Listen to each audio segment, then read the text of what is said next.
నమస్కారం LG news కి స్వాగతం. హెడ్లైన్స్ చూద్దాం. హెచ్ఎండిఏ పరిధిలో కొత్త జోన్లు 6కు చేరిన జోన్ల సంఖ్య పాలనా సౌలభ్యం కోసం విస్తరణ. తెలంగాణలో కొత్త రేషన్ హెల్త్ కార్డులు ఉత్తమ్ నేతృత్వంలో కేబినెట్ సబ్ కమిటీ త్వరలోనే విధి విధానాలు.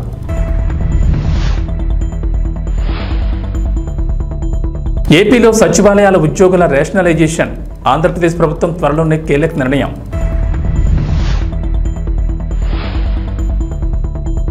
ఏపీ ప్రజలకు మంత్రి నాదెండ్ల మనోహర్ గుడ్ న్యూస్. కొత్త రేషన్ కార్డులపై కీలక ప్రకటన. హైదరాబాద్ నగరం వేగంగా అభివృద్ధి చెందుతోంది. ప్రపంచ నగరాలతో పోటీ పడుతూ దూసుకెళ్తోంది. ఈ నేపథ్యంలో భవిష్యత్ అవసరాల దృష్ట్యా పరిపాలన దృష్ట్యా నగరాన్ని విస్తరించాలని సర్కార్ భావిస్తోంది. అందులో భాగంగా ప్రభుత్వం కీలక నిర్ణయం తీసుకుంది. హెచ్ఎండిఏలో కొత్త జోన్లు ఏర్పాటు చేశారు. గతంలో 4 జోన్లు ఉండగా ఇప్పుడు వాటి సంఖ్య 6కు చేరింది. ప్రస్తుతం 7 జిల్లాల పరిధిలో విస్తరించి ఉన్న హెచ్ఎండిఏలో జోన్లను 6కు పెంచారు. ఈ మేరకు ప్రభుత్వం అధికారిక ఉత్తర్వులు జారీ చేసింది. శంషాబాద్, గట్కేసర్ జోన్లను యథాతథంగా ఉంచి శంకర్పల్లి, మేడ్చల్ జోన్లను 2 జోన్లుగా విభజించనున్నారు. ప్రస్తుతం హెచ్ఎండిఏ ప్రాంతం 7,200 చదరపు కిలోమీటర్ల పరిధిలో విస్తరించుండగా త్వరలోనే ఆర్ఆర్ఆర్ మొత్తం హెచ్ఎండిఏ పరిధిలోకి తెచ్చేందుకు అధికారులు ప్రణాళిక సిద్ధం చేస్తున్నారు. హెచ్ఎండిఏలో గతంలో 4 జోన్లు ఉండగా నగరవాసులకు సేవలు అందించే విషయంలో ఇబ్బందులు తలెత్తేవి. తగినంత మంది సిబ్బంది లేకపోవడంతో అప్లికేషన్ల పరిచయంలో తీవ్ర జాప్యం చోటు చేసుకునేది. తాజాగా జోన్లను విభజించడంతో పాటుగా అదనపు సిబ్బంది నియామకానికి ప్రభుత్వం ప్రణాళిక సిద్ధం చేస్తున్నారు. తెలంగాణలో కొత్త రేషన్ కార్డులు, ఆరోగ్యశ్రీ హెల్త్ కార్డుల జారీ కోసం ప్రభుత్వం కీలక నిర్ణయం తీసుకుంది. జారీ ప్రక్రియ, నియమ నిబంధనల కోసం మంత్రులకు ఉపసంఘాన్ని ఏర్పాటు చేసింది. ఈ కేబినెట్ సబ్ కమిటీకి తెలంగాణ సివిల్ సప్లై శాఖ మంత్రి ఉత్తమ్ కుమార్ రెడ్డి చైర్మన్ గా వ్యవహరించనున్నారు. రెవెన్యూ శాఖ మంత్రి పొంగులేటి శ్రీనివాసరెడ్డి, వైద్య ఆరోగ్య శాఖ మంత్రి దామోదర్ రాజనరసింహలను సబ్ కమిటీ సభ్యులుగా నియమించారు. ఈ మేరకు రాష్ట్ర ప్రభుత్వం గురువారం ఉత్తర్వులు జారీ చేసింది. కాగా కొత్త రేషన్ హెల్త్ కార్డులను వేరువేరుగా ఇస్తామని రేవంత్ ప్రభుత్వం ఇప్పటికే ప్రకటించింది. వీటికి ఎవరిని అర్హులుగా ఎంపిక చేయాలనే విషయంపై సబ్ కమిటీ ఏర్పాటు చేస్తామని ఇటీవల అసెంబ్లీలో సీఎం రేవంత్ ప్రకటించారు. అందులో భాగంగా తాజాగా మంత్రులకు ఉపసంఘాన్ని ఏర్పాటు చేయగా ఆ కమిటీ సభ్యులు అధ్యయనం చేసి విధి విధానాన్ని సిఫార్సు చేయనున్నారు. ప్రస్తుతం తెలంగాణలో 89 లక్షల పైచిలకు రేషన్ కార్డులు ఉన్నాయి. తాజాగా అర్హులు మరో 20 నుంచి 30 లక్షల కుటుంబాలు ఉంటాయని ప్రభుత్వ పెద్దలు అంచనా వేస్తున్నారు. ఈ నేపథ్యంలో రేషన్ కార్డులను అర్హులకి ఇచ్చేందుకు ప్రభుత్వం ప్రత్యేకంగా కేబినెట్ సబ్ కమిటీని ఏర్పాటు చేసింది. ఇప్పటికే ప్రజాపాలన ద్వారా అర్హుల నుంచి దరఖాస్తులు స్వీకరించగా విధి విధానాలు ఖరారైన తర్వాత కార్డులు మంజూరు చేయనున్నారు. ఇక ఆరోగ్యశ్రీ పరిమితిని 5 లక్షల నుంచి 10 లక్షలకు పెంచిన విషయం తెలిసిందే. ఆరోగ్యశ్రీ కార్డుకు రేషన్ కార్డు లింక్ అవసరం లేదని ఇదివరకే ప్రభుత్వం స్పష్టం చేసింది. ఆంధ్రప్రదేశ్ ప్రభుత్వం కీలక నిర్ణయం దిశగా అడుగులు వేస్తోంది. గ్రామ వార్డు సచివాలయాల వ్యవస్థలో ప్రక్షాళనలో భాగంగా రేషనలైజేషన్ దిశగా అడుగులు పడుతున్నాయి. రాష్ట్ర వ్యాప్తంగా చిన్న పంచాయతీల్లో తక్కువ మంది, పెద్ద పంచాయతీల్లో ఎక్కువ మంది ద్వారా ప్రజలకు సేవలు అందించేలా ఆలోచనలు చేస్తోంది. మొత్తం 1.61 లక్షల మంది కార్యదర్శుల్ని అవసరాలకు అనుగుణంగా ప్రభుత్వం వినియోగించుకోనుంది. రాష్ట్ర వ్యాప్తంగా గ్రామ సచివాలయాల్లో డిజిటల్ అసిస్టెంట్, సంక్షేమ కార్యదర్శి, మహిళా సంరక్షణ కార్యదర్శులు, వార్డు సచివాలయాల్లో పరిపాలన, శానిటరీ, విద్య, సంక్షేమ, ఆరోగ్య, మహిళా సంరక్షణ కార్యదర్శులు, ఏఎన్ఎం, వీఆర్ఓ ఉండేలా ప్రతిపాదించేలా అవకాశం ఉంది. వారిలో ఒకరిని డీడీవ్యూగా నియమిస్తారు. మిగిలిన కార్యదర్శులను క్లస్టర్ వ్యవస్థలో వినియోగించుకోవాలని ప్రభుత్వం ఆలోచన చేస్తోంది. గ్రామ వార్డు సచివాలయాల్లోని పలు పోస్టులను రద్దు చేసి మాతృశాఖలు విలీనం చేసే అవకాశం ఉందంటున్నారు. Engineering assistant, agriculture, horticulture assistant, village surveyor అసిస్టెంట్లు, పశుసంవర్ధక సహాయకులు తదితర పోస్టులను రద్దు చేసి క్లస్టర్ విధానంలో మాతృశాఖలో అధ్యయనంలో పనిచేయించే అవకాశం ఉందంటున్నారు. అలాగే పంచాయతీ కార్యదర్శులను పంచాయతీరాజ్ కింద గ్రామ పంచాయతీలకు పరిమితం చేసే ఆలోచన ఉందని చెబుతున్నారు. ఆంధ్రప్రదేశ్ ప్రభుత్వం మరో కీలక నిర్ణయం తీసుకుంది. త్వరలో కొత్త రేషన్ కార్డులు జారీ చేసేందుకు సిద్ధమైంది. ఇప్పటికే ఆ ప్రక్రియ ప్రారంభించామని, డిజైన్ పూర్తి కాగానే అందిస్తామన్నారు మంత్రి నాదెండ్ల మనోహర్. మంత్రి ఢిల్లీ పర్యటనలో ఉన్నారు. కేంద్ర మంత్రుల్ని కలిశారు. అయితే రేషన్ కార్డులకు సంబంధించి కీలక ప్రకటన చేశారు. అలాగే కొత్తగా వివాహమైన జంటలు కొత్త రేషన్ కార్డు కోసం దరఖాస్తు చేసుకుంటే వారికి ప్రాధాన్యత ఇస్తామని తెలిపారు. అర్హత ఉన్న వారికి త్వరలోనే కొత్త రేషన్ కార్డులు అందిస్తామని, త్వరలోనే కొత్త రేషన్ కార్డులకు సంబంధించి మరింత క్లారిటీ ఇస్తామంటున్నారు. గత వైఎస్ఆర్సీపీ ప్రభుత్వం రేషన్ డోర్ డెలివరీ అంటూ 1800 కోట్లు వృధా చేసిందన్నారు మంత్రి మనోహర్. రాష్ట్రంలో రేషన్ డోర్ డెలివరీపై మంత్రివర్గ సమావేశంలో చర్చించి నిర్ణయం తీసుకుంటామన్నారు. గత ప్రభుత్వం హయాంలో కొంతమంది రేషన్ బియ్యాన్ని గ్రీన్ ఛానల్ ద్వారా అక్రమంగా తరలించి కోట్లు కొల్లగొట్టారని ధ్వజమెత్తారు. గత ప్రభుత్వ హయాంలో ధాన్యం కొనుగోలులో రైతులకు అన్యాయం జరిగిందని, రైతుల నుంచి పంట సేకరించి వారికి డబ్బులు చెల్లించలేదన్నారు. రైతులు పండించిన ప్రతి గింజను కొనేందుకు ఏర్పాట్లు చేస్తున్నామన్నారు మంత్రి. రేషన్ కార్డు తొలగించారు. ఎవరైతే అర్హత ఉన్న లబ్ధిదారులు ఉన్నారో వాళ్ళకి ఆ అర్హత కలగకుండా చేశారు. మేము ఆల్రెడీ ఇనిషియేట్ చేసాం. కొత్త రేషన్ కార్డు డిజైన్ చేస్తున్నాం. ఆ కొత్త రేషన్ కార్డు డిజైన్ అవ్వగానే ముందుగా ఎవరైతే వివాహం చేసుకుని పాపం 2 కుటుంబాల నుంచి వచ్చిన వ్యక్తులు ఒక రేషన్ కార్డులో ఉండాలని కోరుకుంటారో వాళ్ళకి ఆ వెసులుబాటు కల్పించే విధంగా త్వరలోనే ఒక కార్యక్రమం చేపట్టబోతున్నాం రాష్ట్ర వ్యాప్తంగా. సో కొత్త రేషన్ కార్డులు జారీ డెఫినెట్గా చేస్తాం. పౌర సరఫరాల శాఖలో దాదాపు 40,000 కోట్ల రూపాయలు అప్పులు చేసి ఈ ప్రభుత్వం వెళ్ళిపోయింది. గత ప్రభుత్వం 5 సంవత్సరాలు 40,000 కోట్ల రూపాయలు. అందులో ఇంకా ఆశ్చర్యకరమైన విషయం ఏంటంటే ధాన్యం కొనుగోలు చేసి రైతులకి 1,674 కోట్ల రూపాయలు బకాయిలు చేసి వెళ్ళిపోయారు. సో ఆ మార్పులను తీసుకొస్తున్నాం. 1,674 కోట్ల రూపాయల్లో ఇంత ఆర్థికమైన కష్టమైన పరిస్థితుల్లో కూడా 1,000 కోట్లు ఆల్రెడీ మేము వాళ్ళ ఖాతాల్లో జమ చేసాం మా ప్రభుత్వం వచ్చిన తర్వాత. ఇంకొక 674 కోట్ల రూపాయలు సోమవారం రాష్ట్ర వ్యాప్తంగా ఆ రైతాంగానికి అందే విధంగా రూపాయి కూడా బకాయి లేకుండా పౌర సరఫరాల శాఖ నుంచి ఆ కార్యక్రమం చేయబట్టబోతున్నాం. రాజీవ్ గాంధీ సివిల్స్ అభయహస్తం పథకం దరఖాస్తు గడువును పెంచుతూ సింగరేణి కాంగ్రెస్ సంస్థ చైర్మన్ ఎండి ఎన్ బలరాం ఒక ప్రకటన విడుదల చేశారు. ఈ పథకానికి అప్లై చేసుకునేందుకు గడువు మంగళవారంతో ముగిగా దాన్ని ఆగస్టు 12వ తేదీ వరకు పొడిగిస్తున్నట్లు ఎన్ బలరాం స్పష్టం చేశారు. సివిల్స్ రాసేవారు ప్రిలిమ్స్ పరీక్ష క్వాలిఫై అయితే వారికి ₹1,00,000 ఆర్థిక సహాయాన్ని సింగరేణి కాంగ్రెస్ సంస్థ అందించనుంది. అయితే ఈ పథకం కేవలం తెలంగాణ రాష్ట్రానికి చెందిన అభ్యర్థులకు మాత్రమేనని స్పష్టం చేశారు. గత నెల 20వ తేదీన తెలంగాణ ముఖ్యమంత్రి యనమల రేవంత్ రెడ్డి, ఉప ముఖ్యమంత్రి బట్టి విక్రమార్క చేతుల మీదుగా ఈ రాజీవ్ గాంధీ సివిల్స్ అభయహస్తం పథకం ప్రారంభమైంది. ఈ సందర్భంగా సివిల్స్ పరీక్షకు హాజరయ్యే అభ్యర్థులు ఇప్పటికే ప్రిలిమ్స్ పరీక్షను క్లియర్ చేస్తే ఈ పథకం కింద దరఖాస్తు చేసుకోవాలని సూచించారు. ఈ క్రమంలోనే రాజీవ్ గాంధీ సివిల్స్ అభయహస్తం పథకం దరఖాస్తుకు చివరి తేదీ ఈ నెల 6వ తేదీ అని తెలిపారు. అయితే తాజాగా గడువు పూర్తి కావడంతో దాన్ని పొడిగించాలని సింగరేణి కాంగ్రెస్ సంస్థకు విజ్ఞప్తులు వెలువెత్తాయి. ఇవన్నీ మీతో పంచుకుంటున్నా అంటే ఇవాళ ఈ ఎగ్జామ్స్ కి అంతా ప్రిపేర్ అవుతున్నదంతా మీ సహచరులు, మీ ఏజ్ గ్రూప్, లేకపోతే మీ బంధువులు, మీ ఫ్రెండ్స్, స్కూల్లో కాలేజీలో చదువుకున్నారు. ఈ ప్రభుత్వానికి మొదటి ప్రాధాన్యత నిరుద్యోగ సమస్యను పరిష్కరించడము.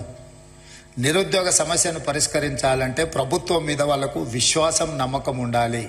ఎస్, ఈ ప్రభుత్వం పరీక్షలు సరైన సమయంలో నిర్వహిస్తుంది, సమర్థవంతంగా నిర్వహిస్తుంది, సమర్థులైన వాళ్లను ఎంపిక చేస్తుంది, సామాజిక న్యాయాన్ని పాటిస్తుంది, SC, ST, OBC reservations and women reservations అన్నిటినీ పకడ్బందీగా అమలు చేస్తుంది. ఎవరు ఎలాంటి ఆలోచనలు కానీ అపనమ్మకాలతో ఉండాల్సిన అవసరం లేదు అనేది ఆ భావన రావడానికే ఈరోజు పబ్లిక్ సర్వీస్ కమిషన్లో సివిల్స్ మీరు ఎగ్జామ్స్ రాసిన వాళ్ళు ఎవరు కూడా ఎగ్జామ్స్ నిర్వహించిన సంస్థ మీద ఎవరు ఆరోపణలు చేయలే.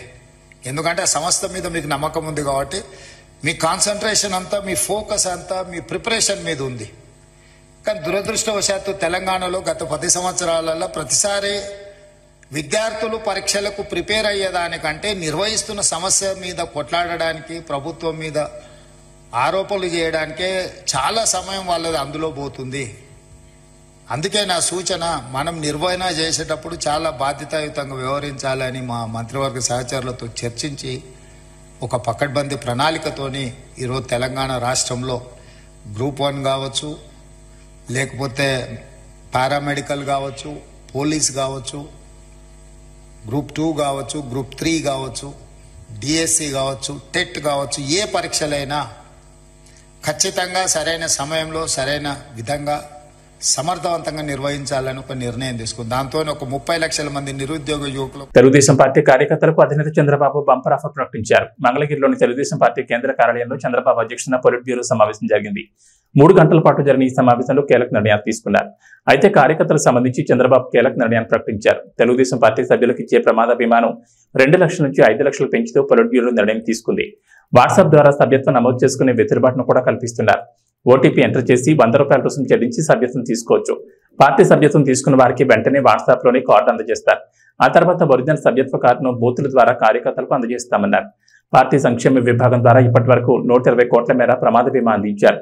సంక్షేమ విభాగం తరపున పార్టీ కుటుంబ సభ్యులైన 1,672 మంది విద్యార్థులకు వారి చదువుల నిమిత్తం సుమారు 2,35,00,000 ఆర్థిక సహాయం అందించింది. విదేశాల్లో చదవాలనుకున్న సుమారు 180 మందికి కూడా అవసరమైన సహాయ సహకారాలు అందించడం జరుగుతుంది. పార్టీ స్కిల్ డెవలప్మెంట్, ఎంపవర్మెంట్ విభాగం ద్వారా 2,437 మందికి వివిధ కంపెనీల్లో ఉద్యోగ ఉపాధి అవకాశాలు కల్పించింది. ఎన్ఆర్ఐ, టీడీపీ విభాగం ద్వారా 2,000 మందికి శిక్షణ ఇచ్చి 850 మందికి, రాష్ట్రాల్లో 200 మందికి విదేశాల్లో ఉద్యోగాలు వచ్చాయి. భవిష్యత్తులో కార్యకర్తలు వారి కాళ్ల మీద వారు నిలబడే విధంగా ఎంపవర్మెంట్ చేయాలని నిర్ణయించారు. కార్యకర్తల కుటుంబాల విద్య, వైద్య, ఉపాధి కోసం పార్టీ అండగా ఉంటుందని చంద్రబాబు తెలిపారు. నందమూరి బాలకృష్ణ ప్రస్తుతం నెట్టింట్లో సినిమాలతో ఫుల్ బిజీగా ఉన్నారు. సినిమాలు, ఓటీటీలో షోలు అంటూ బాలయ్య దుమ్ము లేపేస్తున్న సంగతి తెలిసిందే. బాలయ్యలోని 2వ కోణాన్ని అన్స్టాపుల్ షో అందరికీ పరిచయం చేసింది. బాలయ్య ఎంత అల్లరి చేస్తారు, అందరితో ఎంతో సరదాగా ఉంటారన్నది అందరికీ అర్థమైంది. అన్స్టాపుల్ షోలో బాలయ్య ఆడిన ఆటలు, గెస్టులతో ఆడించిన ఆటలు, పెట్టించిన ముచ్చట్లు ఎంతగానో వైరల్ అయ్యాయి. ఇప్పటికి 2 సీజన్లు, ఒక లిమిటెడ్ ఎడిషన్ కు మంచి ఆదరణ దక్కింది. ఇక ఇప్పుడు కొత్త సీజన్ కు సంబంధించిన అప్డేట్ వచ్చింది. బాలయ్య మరోసారి ఆహాలో సందడి చేయబోతున్నారు. ఈసారి కూడా పొలిటికల్ గెస్టులు తీసుకొచ్చేలా ఉన్నారు. అసలే ఇప్పుడు ఏపీలో కూటమి ప్రభుత్వం ఉంది. దీంతో బాలయ్య సినీ పొలిటికల్ టచ్ తో ఈ సీజన్ రఫ్ఫాడించేలా ఉన్నారు. గత సీజన్లో బాలయ్యతో చంద్రబాబు, పవన్ కళ్యాణ్ వంటి వారు ఈ షోలో సందడి చేశారు. మహేష్ బాబు, బాలయ్య ఎపిసోడ్ ప్రభాస్తో బాలయ్య పెట్టిన ముచ్చట్లు బాగానే హైలైట్ అయ్యాయి. ప్రభాస్, మహేష్ బాబు, పవన్ కళ్యాణ్ ఎపిసోడ్ల టైంలో అయితే ఆహా సర్వర్ క్రాష్ అయిపోయింది. అంతలా జనాలు ఎగబడి ఆ సీజన్ చూశారు. ఇండియాలో అన్స్టాపబుల్ షో కొత్త రికార్డులు క్రియేట్ చేసిన సంగతి తెలిసిందే. ఇక ఇప్పుడు బాలయ్య మరోసారి అందరినీ అలరించేందుకు రెడీ అవుతున్నారు. ఈసారైనా చిరంజీవి, బాలయ్య ఎపిసోడ్ వస్తుందేమో చూడాలి. వీళ్ళిద్దరి ఎపిసోడ్ వస్తుందని అభిమానులు ఎంతగానో ఎదురు చూస్తూ వస్తున్నారు. కానీ ఇంతవరకు అది సాధ్యపడలేదు. ఆహా టీం తనను సంప్రదించలేదని, అడిగితే ఎపిసోడ్ చేస్తానని చిరంజీవి ఆ మధ్య ఒకసారి చెప్పుకొచ్చారు. మరి ఈ కొత్త సీజన్ ఎలా ఉంటుందో చూడాలి. అసలు ఈసారి భారీ బడ్జెట్ చిత్రాలు కూడా వస్తున్నాయి. ఈ మూవీ ప్రమోషన్స్ ను తన షోలో బాలయ్య ఎలా చేస్తారో చూడాలి. వెల్దుర్తి మండలంలోని రత్నపల్లి గ్రామంలోని ఎంపీపీ స్కూల్ విద్యా కమిటీ చైర్మన్ గా ఫయాజ్ బాషా గురువారం ఎన్నికయ్యారు. వైస్ చైర్మన్ గా యశోద ఎన్నిక కావడం జరిగింది. కోఆర్డినేటర్ గా నాగేష్, నరేంద్రని ఎన్నుకున్నారు. ఈ కార్యక్రమంలో పాఠశాల సిబ్బంది, గ్రామ నాయకులు కృష్ణారెడ్డి, ఆనంద్ యాదవ్ పాల్గొన్నారు.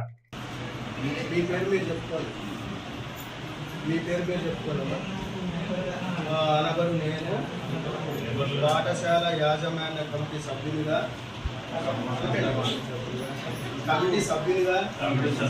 చైర్పర్సన్గా వైస్ చైర్పర్సన్గా పాఠశాల అభివృద్ధికి అనగా విద్యార్థుల నమూదును పెంపొందించడంలో, గుణాత్మక విద్యను పెంపొందించడంలో, పిల్లల రోజువారీ హాజరును పెంపొందించడంలో, బాలికల విద్యను అభివృద్ధిపరచడంలో పిల్లలు బాగా తింటున్నారు. చూస్తున్నాం కాబట్టి ఈరోజు అబ్జర్వ్ చేస్తున్నాం. పిల్లలైతే పాడేయడం లేదంటే అర్థం బాగా తింటున్నారు, బాగా చేస్తున్నారు. వాళ్ళు కూడా చెప్పినట్టు విషయాలు ఒకసారి ఇలా చెప్పినట్టు అనే దాని గురించి కూడా వాళ్ళు అడిగి వాళ్ళు కూడా చేయడం జరుగుతుంది. ఎందుకంటే మనం చిన్నపిల్లలు మనమే చిన్నపిల్లలు కొంచెం బాగుంటేనే తినాలి, లేకుంటే పడేసుకోవడం. నాకు ఒక్కసారి తిరిగిపోతారు. మన పిల్లలైనా మన ఇంట్లో అయినా సరే అదే జరుగుతుంది. అది బాగానే ఉంటున్నారు. వాళ్ళు కూడా బాగానే చేస్తున్నారు. మెనూ ప్రకారం చేస్తున్నారు. మెనూ ప్రకారమే వంట చేయడం కూడా జరుగుతుంది. అంత వాళ్ళకి 2 నెలలు అవుతుంది. ఎందుకంటే ప్రతి నెలకి వచ్చేసి 7,000 ఖర్చు అవుతుంది. ఎక్కడ తెచ్చుకుంటున్న వాళ్ళు ఏంటి వాళ్ళ గురించి ఖాతాలు ఎత్తి తెచ్చుకుంటున్నారు. అట్లా జిల్లా పరిషత్ బాలికల ఉన్నత పాఠశాల విద్యా కమిటీ చైర్మన్ గా మద్దమ్మ, వైస్ చైర్మన్ గా రామకృష్ణ, డోన్పట్నంలోని జిల్లా పరిషత్ బాలికల ఉన్నత పాఠశాలలో విద్యా కమిటీకి చెందిన ఎన్నికలు తల్లిదండ్రుల సమక్షంలో 6వ తరగతి నుంచి 10వ తరగతి వరకు 3 సభ్యులతో మొత్తం 15 మంది కమిటీ సభ్యులను ఎన్నుకున్నారు. వీరి ద్వారా కమిటీ చైర్మన్ గా ముద్దమ్మను, వైస్ చైర్మన్ గా రామకృష్ణను ఎన్నుకున్నారు. ఈ సందర్భంగా వారు మీడియా ద్వారా సభ్యులకు ధన్యవాదాలు తెలుపుతూ ప్రభుత్వం తరపున పాఠశాల అభివృద్ధి కోసం నిధులు మంజూరు చేస్తే పాఠశాల యొక్క అభివృద్ధి కోసం మా వంతుగా కృషి చేస్తామని తెలిపారు. గుడ్ మార్నింగ్ చెప్తూ ఈ రోజు యొక్క ముఖ్య ఉద్దేశం ఏమంటే, మనకు మీరు ఎందుకు వచ్చినారని మీరు అనుకుంటున్నారు. ఫస్ట్ క్వశ్చన్ మేమేం చేయాలి అనుకుంటున్నారు. రెండో క్వశ్చన్ మీరు ఏం లేదు, ప్రభుత్వం ఏం చేసిందంటే పేరెంట్స్ కమిటీ అంటే తల్లిదండ్రుల సమావేశం అని స్కూల్కు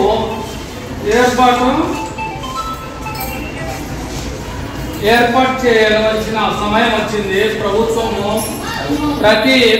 ఇక్కడ మీరు ప్రతి పేరెంట్ ఈ స్కూల్ యొక్క బాగోగులు ప్రశ్నించడానికి అవకాశం ఉంటుంది. బాగోగులు అంటే చదువుల విషయంలో కానీ మనం పెట్టే ఫుడ్ విషయం కానీ పరిశుభ్రం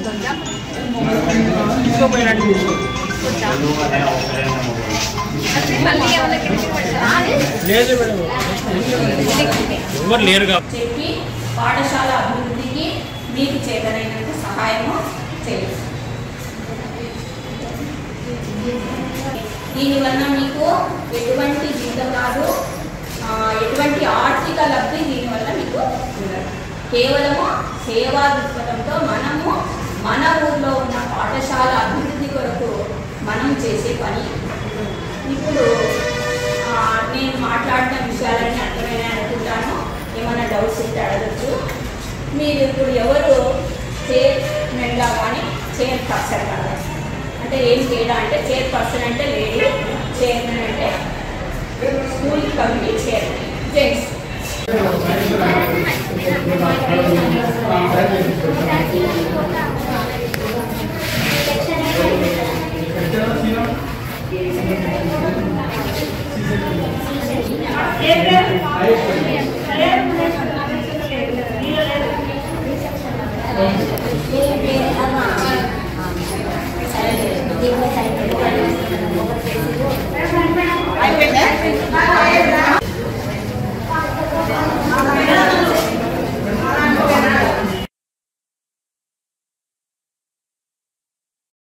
కూడా కొన్ని కార్యక్రమం ఉంది. ఏమంటే మనకి చిన్న స్కూల్ అయితే మనం అన్నీ చేసి చూపించాలి. పెద్ద స్కూలు టీచర్లు సెలవు పెడితే ఒక బాగా మళ్ళీ ఈ కార్యక్రమాలు చేయాలంటే పిల్లలు సెలవు తీసుకుంటారు. అట్లాంటి చిన్న పిల్లల్ని బడి పంపించడం, క్రమశిక్షణ, తర్వాత మనకు గర్ల్స్ స్కూల్ ఇప్పటి వరకే ఏం సమస్యలు లేవు. క్లాస్ టీచర్ ఎవరు? శిశుల టీచర్ బోర్డు మీద మేడం పేపర్ రాసి పంపించి బోర్డు మీద రాపించినారు కదా, మీరు రాసుకోలేదా? మీరు రాసుకోవడం తక్కువ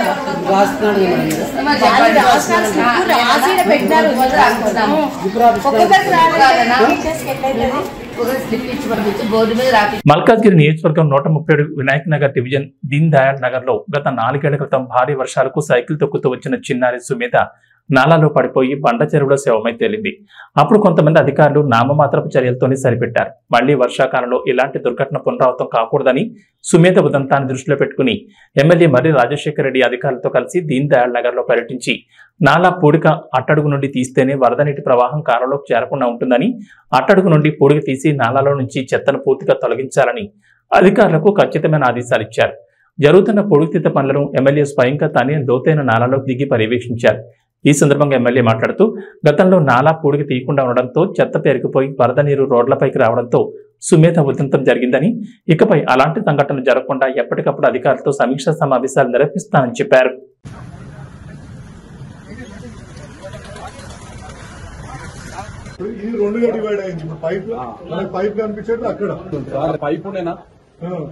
పైప్ ఉండే మీకు కనబడుతుందా అంటే ఇప్పుడు కనబడుతున్న దగ్గర జంక్షన్ లో ఆ పైప్ పోయి ఇప్పుడు అక్కడికి వెళ్ళి నీళ్ళు అటాచ్ చేస్తున్నాయి. అది ఫ్లో వచ్చేస్తుంది అక్కడికి వెళ్ళి నీళ్లు. ఇప్పుడు ఈ మెస్ ఎడబెట్టిన దీనికి ఆపిన ఆపేసి దీనికి రావచ్చా?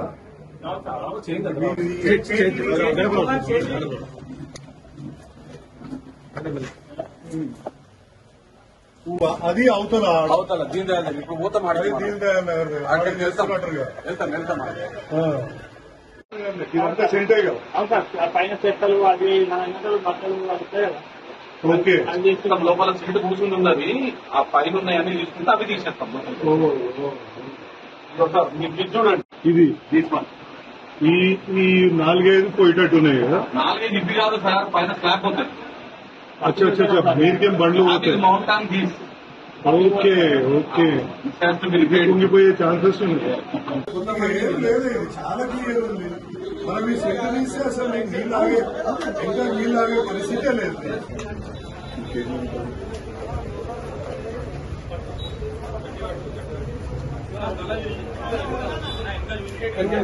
సక్కర్ కావాలి.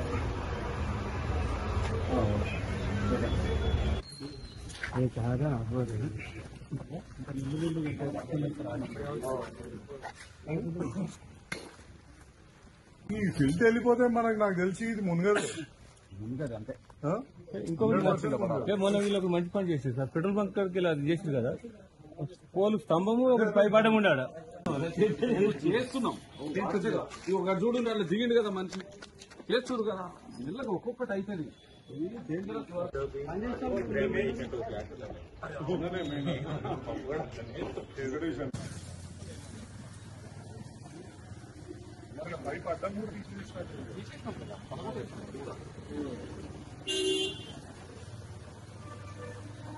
తెలంగాణలో మరికొన్ని రోజులు వర్షాలు దంచుకుంటున్నాయి. ఇప్పటికే గత 2 రోజులుగా రాష్ట్రంలోని పలు జిల్లాల్లో వర్షాలు కురుస్తుండగా ఇప్పట్లో వర్షాలు వీడియోలా కనిపించడం లేదు. బంగాళాఖాతంలో ఏర్పడిన ఉపరితల ఆవర్తనంతో కారణంగా తెలంగాణలో నేటి నుంచి 2 రోజులు భారీ వర్షాలు కురుస్తాయని హైదరాబాద్ వాతావరణ కేంద్రం అధికారులు వెల్లడించారు. కొన్ని జిల్లాల్లో కొండపాత వర్షాలు కూడా ఛాన్స్ ఉందని చెప్పారు. నేడు మంచిర్యాల, నిర్మల్, నిజామాబాద్, జగిత్యాల, ఆదిలాబాద్, కొమరంభీం, ఆసిఫాబాద్, రాజన్న సిరిసిల్ల, మహబూబ్ నగర్, వనపర్తి, ఖమ్మం, మహబూబాబాద్, సూర్యాపేట, వికారాబాద్, జయశంకర్, భూపాల్పల్లి, ములుగు, భద్రాద్రి కొత్తగూడెం, సంగారెడ్డి, కామారెడ్డి, నారాయణపేట జిల్లాలో భారీ వర్షాలు కురిసే ఛాన్స్ ఉందని చెప్పారు. ఈ మేరకు ఆయా జిల్లాలకు ఎల్లో అలర్ట్ జారీ చేశారు. ఏబీ బులెటిన్ విశేషాలు. నమస్కారం.